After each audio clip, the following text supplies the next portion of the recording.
Hello everyone, I'm Penny Lime. Today I'm making a tutorial about how I render my drawings. Rendering can be very daunting, but with time and practice, it can become less so. There's no one right way to render, and it's taken me many years to develop my art style. This was some of my art in 2018. It's crazy how far one can go after 8 years of practice. But anyway, honestly, this video was kind of tough because I still feel like I have no clue what I'm doing half the time. I kind of just throw down some colors and hope it looks cool, but I try my best to put it into words with the techniques I tend to use. How I draw can be broken into basically 5 steps. First, I do my rough sketch, then I do my line art, then base colors, simple lighting, and then I render. This video will cover my process from after I choose my base colors. So without further ado, let's get into it. If you have any questions, don't hesitate to ask and I'll answer as best as I can. I hope this video is able to help someone out. I think it's important to have a space where you can look at references or for inspiration. For me, I use a Pinterest board. These are all pieces that I really like and that I would really like to develop my art style to look more like them. Does my art look exactly like these? No. Will it ever? Probably not, but I think it's good to have a goal to work towards.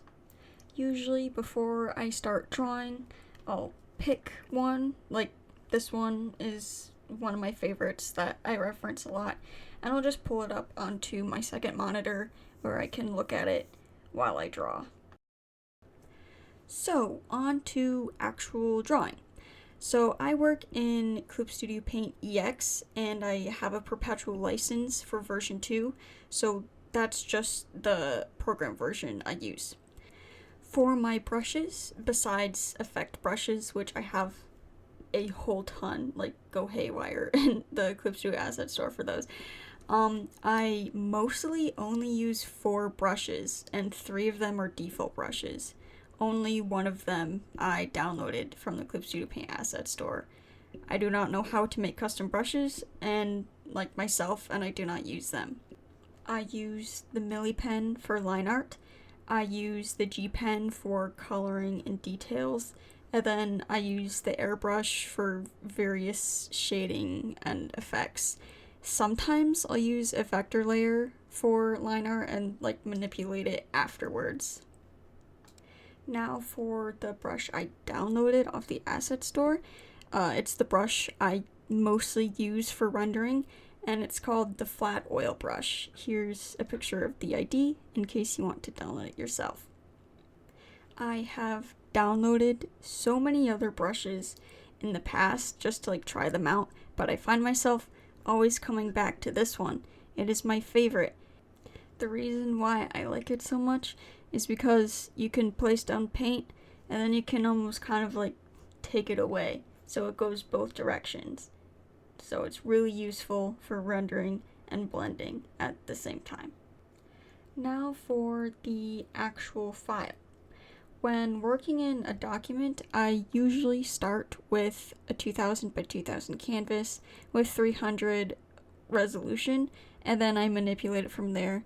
I rarely go over 2000, so I might use an 1800 by 2000 pixel canvas, and so on. 300 resolution allows for good quality PNGs, and it's good for if you have to resize it afterwards, just in case. So now on to the lighting step. But first I want to go over how I organize my layers, because the way I organize them is very specific and actually allows me to do what I want to do when I render.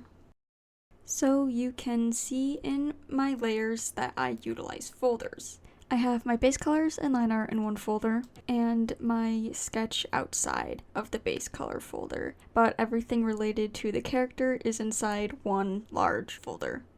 When I do base colors, I separate every section in a different layer, like hair is on one layer, clothes are on a different layer, every little detail is on a separate layer. It just kind of helps with organization and staying within lines for stuff. Outside of the character folder, that's where you have your paper layer, and that's also where I do the background. You can see that I use gray as my paper color because it just helps me keep my colors neutral, and then on top of it is where I'll put my background color. So on to lighting. Before you actually start coloring, you have to decide where the light source is coming from. Here I have two previous drawings to kind of compare and contrast two different light sources. So for my first drawing here, the lighting is not as dramatic because, as you can see, it's coming from the top, which is more dramatic, but it's also coming from the back, which gives it a more ambient glow. For my second drawing, this was actually a bit more of an experimental piece, but for the illustration I'm using for this video, but this light source is coming from the front right side with more contrast. For the lighting of this particular illustration, I want to do a dramatic lighting just because of the nature of the character, and the lighting is coming from the top left. Before you start shading, you have to choose the color of your background because it determines what colors you're going to use, and for this one I chose blue. Now I'm going to go into my character folder and make a layer above the line art and base colors folder, and then clip it to that folder. These layers is where I'm going to be blocking in my general light sources between areas of light and dark. My first layer I'm going to set as add glow, and my second is going to be multiply because they create high contrast. But before you can do that, you need to create a third layer, and I set it as hard light, and it serves the purpose of unifying all your colors with the background.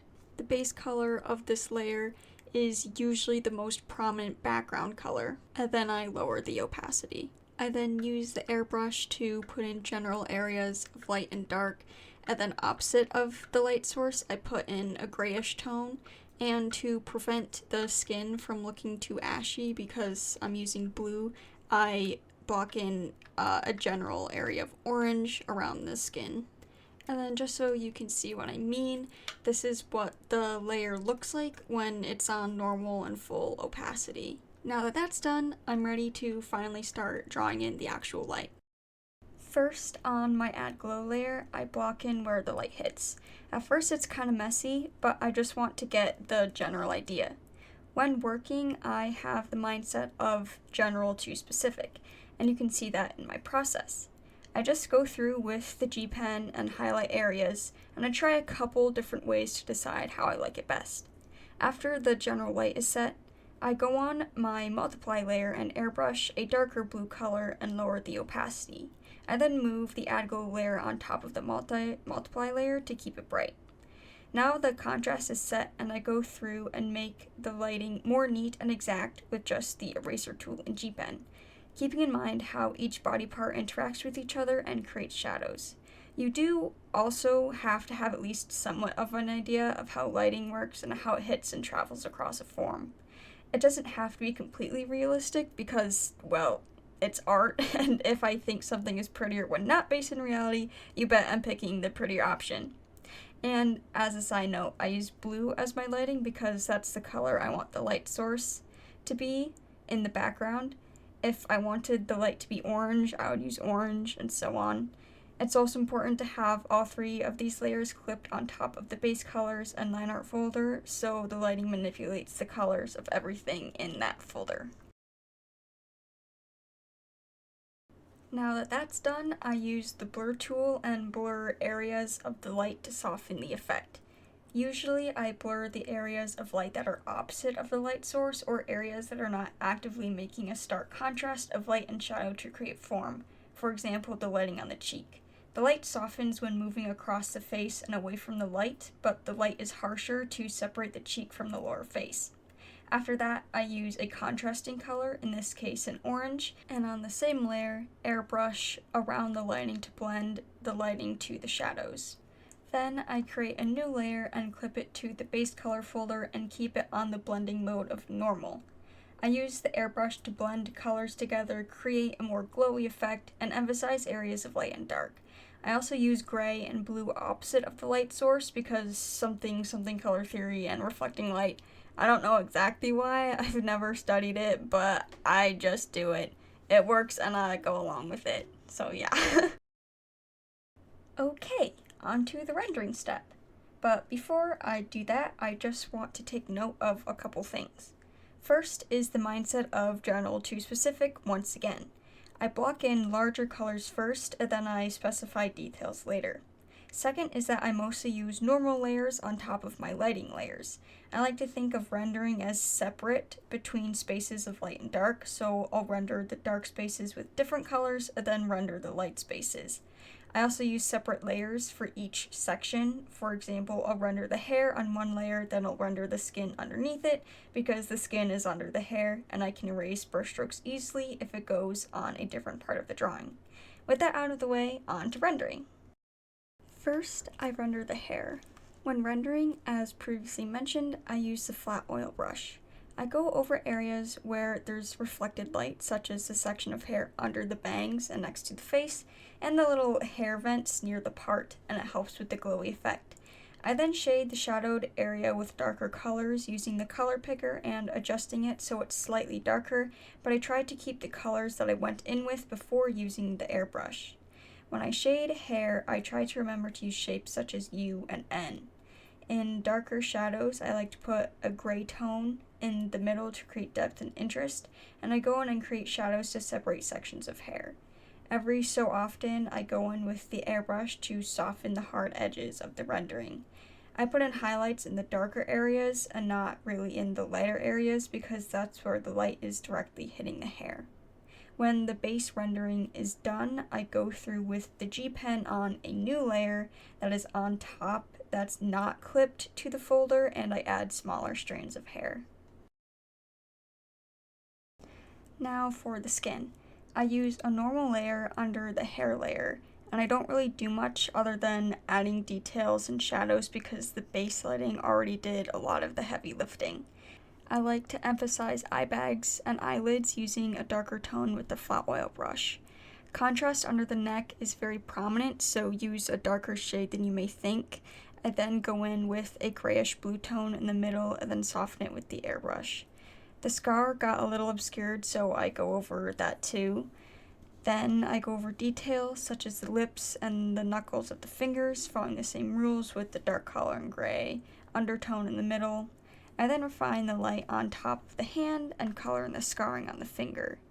I do the eyelashes on the same layer as the skin, but I make a new layer for the irises because I know I'll need to erase stuff. How I do the eyes literally changes every single time I draw, but I like to have a section of dark on the top and light on the bottom, an area of gray, highlights, and a pupil. Around the iris, I'll make a new layer, set it to add glow, and use an orange airbrush to make it glowy. Then after that, I just go in and make a few more adjustments and add a couple details. When I shade clothes, I like to keep in mind the concept of shading the areas of light and dark separately. So first, I'll shade the darker areas using the color picking tool, and then adjusting it slightly to make it darker to add in the shadows and fold the clothes. Then I add in gray tones for depth and use the airbrush to soften certain areas. Between areas of light and dark, I like to use a very saturated color to prevent the colors from looking too ashy. Then I shade the lighter areas using a slightly darker color to shade in the clothing folds, and then use a lighter color to add in highlights and emphasize them. Finally, we're on to the background and effects. This is a very simple background, so I just block in shadows and a light source on a new layer underneath the character folder, just in case I want to change it later. Then I try out some effect brushes to add a bit of atmosphere. Then I add a new folder on top of my character folder, then put that character folder inside of it. This allows me to add effects that incorporates everything I just did, so it's all clipped to the same place. The effects I do changes every drawing depending on the lighting, background, and general vibe I'm going for, but this is what ties the drawing together. Here I create new layers of multiply, overlay, and glow dodge, and mess with the opacity until I think it looks right. Honestly, it's an entire process that changes or I just feel it out each time, so feel free to do the same. It's fun to experiment with different blending modes and to just try stuff out. Take my word for it. So yeah, that's my rendering tutorial. Thank you for taking time out of your day to listen to me yap about how I shade my drawings. I've never done something quite like this before, so I apologize for any grammar mistakes. I know I noticed some. I do get very nervous while recording, so that's the reason. Oopsies.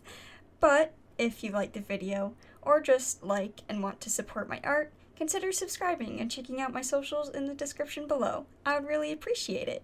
And thank you again, and bye bye!